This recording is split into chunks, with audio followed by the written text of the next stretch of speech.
Memakan riba, makan haram, berarti imamnya fasik. Menurut Imam Ahmad bin Hambal, Imam Hambali, tidak sah sholat kalau imamnya fasik.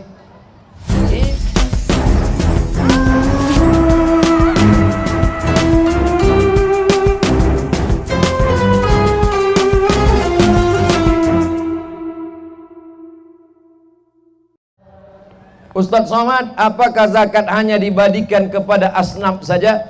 Innamas shadaqatu lil fuqara wal masakin wal amilina 'alaiha wal mu'allafati qulubuhum wa fir riqab wal gharimin wa fi sabilillah wa banis sabil. Berapa asnaf? 8. Yang ingat jawab 8. Yang tak ingat gerak-gerakkan aja mulut.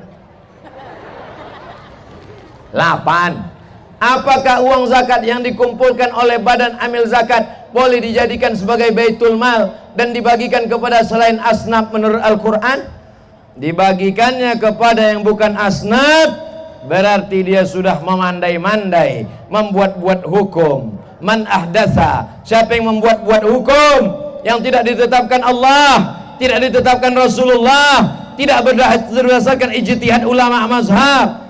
Paling tua Hanafi, nomor 2 Maliki, nomor 3 Syafi'i, nomor 4 Hambali, fahuwa rad, maka amal itu ditolak, tak diterima Allah Subhanahu wa taala. Karena pertanyaannya umum, saya jawab umum. Kalau pertanyaannya khusus, saya jawab khusus.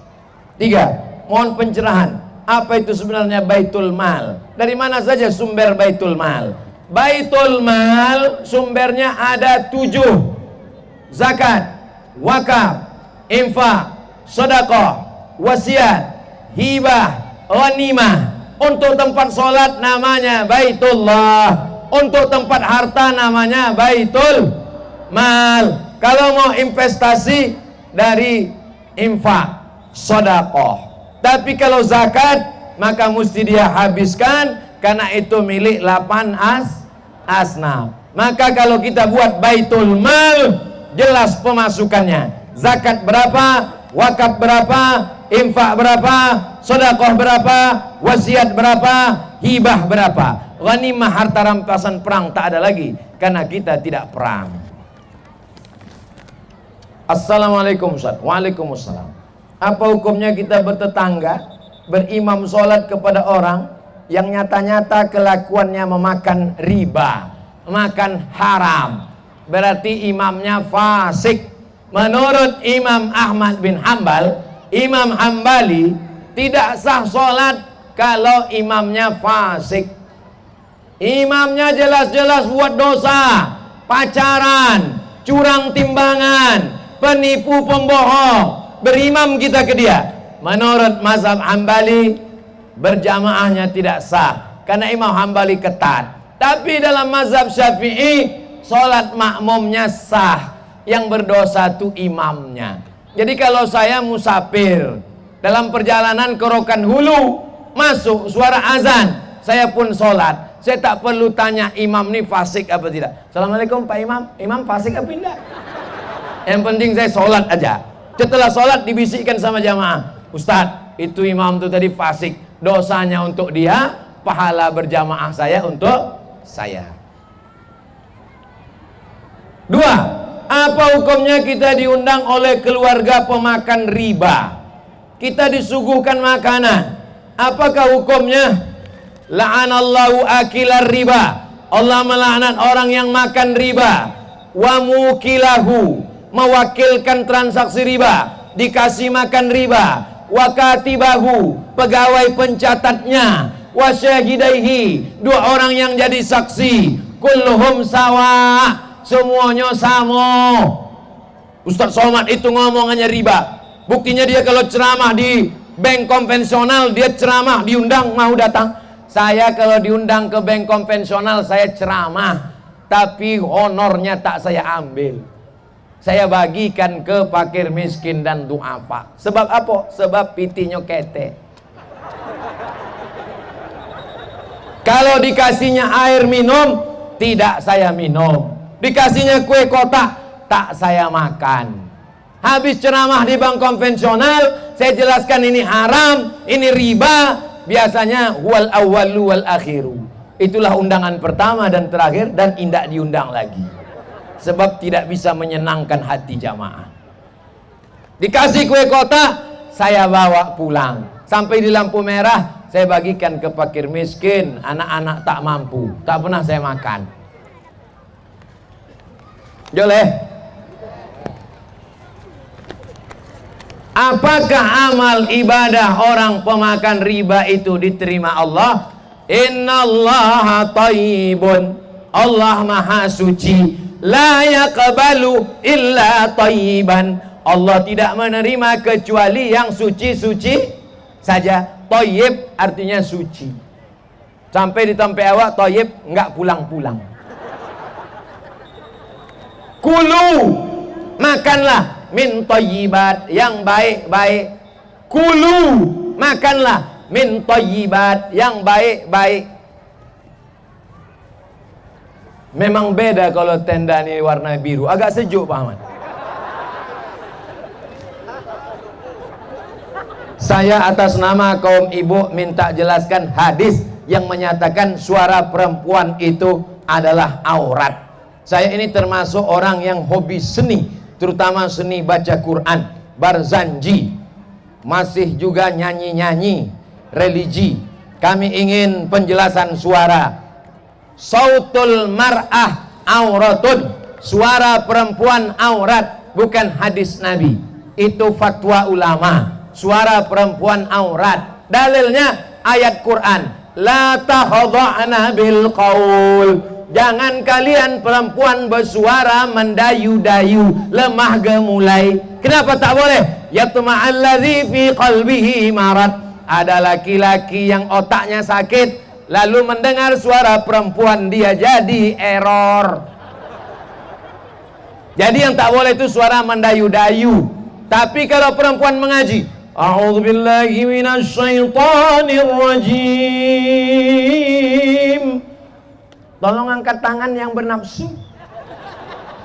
Kalau ibu mengaji, ada laki-laki bernafsu, tolong ike biar kami bawa ke Pekanbaru.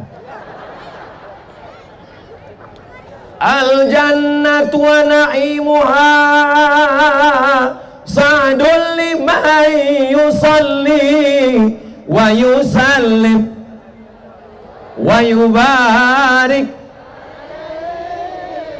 Terbayang pulut kuning ayam panggang. Kira-kira mendengar ibu baca barzanji, ada di antara bapak yang bernafsu? Ada? Biar kami bawa. Kemudian ibu-ibu menyanyi nasyid. Bismillah tawassalna billah la la la la la. Ada di antara bapak bernafsu?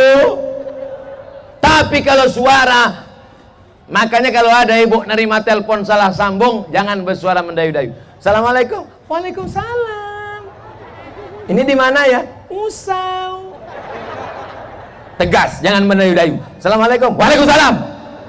Kau di mana? Usau. Kira-kira telepon saya ini mengganggu nggak? Isau.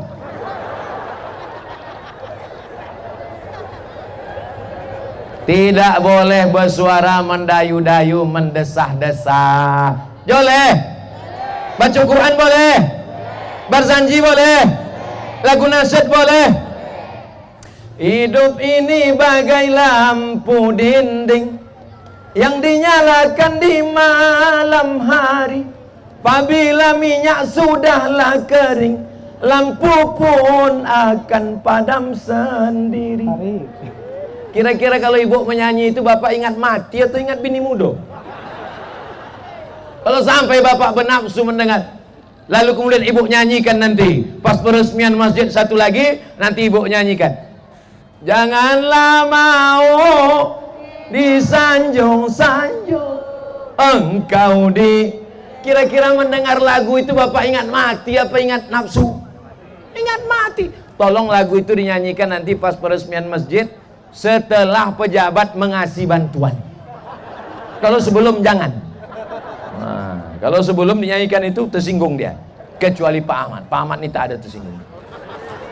Jadi cerita saya kenal Pak Ahmad ini pertama kali, saya baru pulang dari Maroko, ceramah di Masjid Agung An-Nur. Saya bilang, bupati-bupati, gubernur-gubernur, pejabat-pejabat, nanti kalau mati di akhirat dituntut berapa banyak rakyatnya yang dizalimi, yang dianiaya.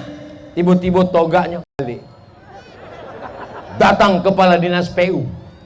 Ustaz tahu nggak siapa yang balik tadi? Enggak, Bupati Rokan Hulu. Kenapa dia balik? Tersinggung karena ceramah Ustaz. Aku mana tahu? Aku baru balik.